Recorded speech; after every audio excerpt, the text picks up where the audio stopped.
Hi friends, स्वागत करते मी तुमचं माझ्या या नवीन छोट्याशा व्लॉग व्हिडिओमध्ये। तर आज आपण बघणार आहोत मंचुरियन कसे करायचे व त्याची जी चटणी आहे ती कशा पद्धतीने करायची। तर सोपी साधी सरळ रेसिपी आहेत, मुलं आवडीनं खातात म्हणून मी पण त्या मुलांसाठीच करत होते, तर म्हटलं सोबत शेअर करूयात।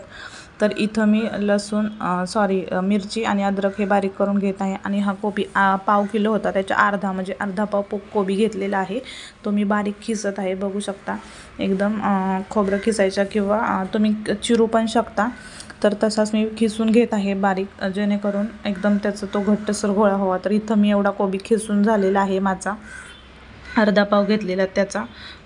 तर मी आता वाटीत एका कॉर्नफ्लॉवर मिक्स करणार आहे, जे की माझ्याकडे पोहे खाण्याचा जो टेबलस्पून आहे तो 2.5 ते पावणे 3 चमचे साधारण घेतलेला आहे।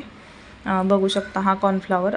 तर मी अगोदर पाण्यात खाली त्याला फेटून घेणार आहे, जेणेकरून डायरेक्ट जर आपण पाण्यात उकळता टाकला तर त्याच्या गोळ्या होऊ शकतात, ते दिसताना व्यवस्थित दिसत नाही त्यासाठी।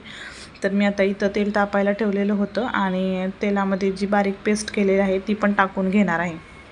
तर जसं मी बोलले होते तसं चमच्याने फक्त हलवायचं, किती पातळ झालं तरी चालेल, फक्त त्यात आतमध्ये गुठळ्या राहता कामा नये। गुठळ्या जर राहिल्या तर मग ते चटणीमध्ये पण तशाच गुठळ्या राहतात आणि त्याचं मग ते बरोबर दिसत नाही आणि शिजताना पण व्यवस्थित शिजत नाही, तसेच गोळे गोळे राहतात त्यात। बघू शकता इथं मी पातळ अशी स्लरी करून घेतलेली आहे। तर मी 1 चमचा तेल टाकलेलं आहे किंवा 1 पळी, आणि ते जी चटणी आहे बारीक केलेली मिरची आणि अद्रक, तुम्ही लसूण पण टाकू शकता, तर ते मी तेलात परतवून घेणार आहे चांगलं। बघू शकता तेल काही जास्त लागत नाही आणि 5 ते 10 मिनिटात चटणी पण तयार होते, जास्त टाईम असा मंचुरियनसाठी लागत नाही। तर इथं मी चटणी चांगली तेलात परतल्यानंतर मी पाणी टाकलेलं आहे, अर्धा पाऊण ग्लास साधारण, बघू शकता। आणि ते चटणी सगळी मी अशी मिक्स करून घेत आहे पाण्यात, अजून पातळ करायचं आहे, पण तेवढंच साधारण ठेवलेलं आहे। तर इथं मी थोडासा फूड कलर पण टाकलेला आहे, जो की लाल चटणीला कलर येण्यासाठी। तर तुम्हाला हवा असेल तर तुम्ही टाकू शकता, नसेल तर नाही टाकलं तरी चालेल, पण कलर असा छान येतो तर त्यासाठी। बघू शकता। आणि त्यानंतर मी चवीनुसार मीठ टाकलेलं आहे आणि जे कॉर्नफ्लॉवर आपण पाण्यात फेटून घेतलेलं आहे, स्लरी केलेली आहे, ते पण त्या उकळत्या पाण्यातच टाकणार आहे। आता पाण्याला उकळी येत आहे तर त्या पाण्यातच टाकणार आहे, बघू शकता। आणि हे एवढंच नाही तर अजून हे घट्टसर होतं जसं जसं शिजेल तसं, त्यामुळे मी अजून बऱ्यापैकी पाणी ह्यात टाकून घेणार आहे, कारण कॉर्नफ्लॉवर एकदम असा चिकट असतो, तर तो लगेच त्याची जो थिकनेस पण आहे तो जाड होतो किंवा चटणी घट्ट अशी होती, बघू शकता। तर त्यासाठी मी तशी करत आहे। तर चटणी करायला ठेवलेली होती आणि मी तर कोबी पण मिक्स करून घेत आहे, जो की बारीक चिरून घेतलेला होता, आणि थोडाफार मोठा राहिला तरी काहीच हरकत नाही आहे। तर या कोबीमध्ये जेवढं बसेल तेवढं कॉर्नफ्लॉवर आणि मैदा मिक्स करायचा, एकदम सोपी अशी पद्धत आहे, इझी आहे, अवघड असं काहीच नाही आहे त्यात। आणि कधी कोणी केली नसेल तरीही तो पण व्यक्ती करू शकतो अगदीच। तर जेवढं बसेल त्यात तेवढं कॉर्नफ्लॉवर आणि मैदा ॲड करायचा।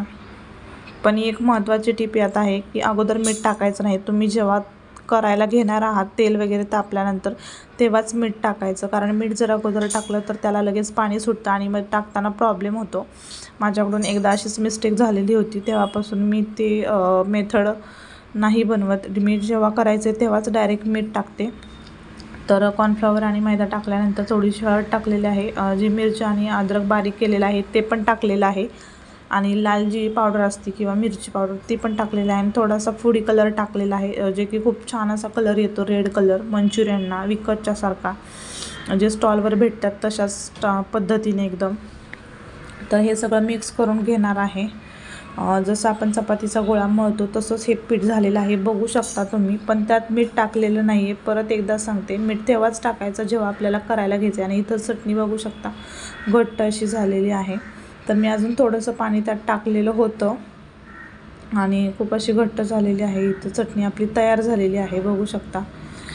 प्रॉपर जी विकत स्टॉलवर भेटती मंचुरियनच्या किंवा चायनीज भेळच्या याच्या, तर सेम तशाच पद्धतीने झालेली होती। आणि मीठ टाकल्यानंतर मग मी लगेच तेल वगैरे तापून घेतलं अगोदर, आणि करायच्या वेळी मीठ टाकलेलं होतं, तेव्हा ते कुठं आले, नाही तर मग खूप असं बघू शकता, जे अगोदर झाले ते चांगले झालेले आणि नंतरच्या वेळेस एकदम चिकट असा हात होत होता, कारण ते मीठ टाकलं की लगेच पाणी त्याला सुटतं आणि कॉर्नफ्लॉवर परत ॲड करावा लागतो. तर त्यासाठी इथं आपली पूर्णपणे रेसिपी तयार झालेली होती. पण जेवढं होईल करून तेवढं मुली खात होत्या, कारण त्यांना आवडलेली होती. कारण बिलकुल तिखट अशी नव्हती, त्यामुळे त्यांनी ते एन्जॉय केली. शेवटी हे राहिलेलं होतं. तर भेटूयात पुढच्या रेसिपीत.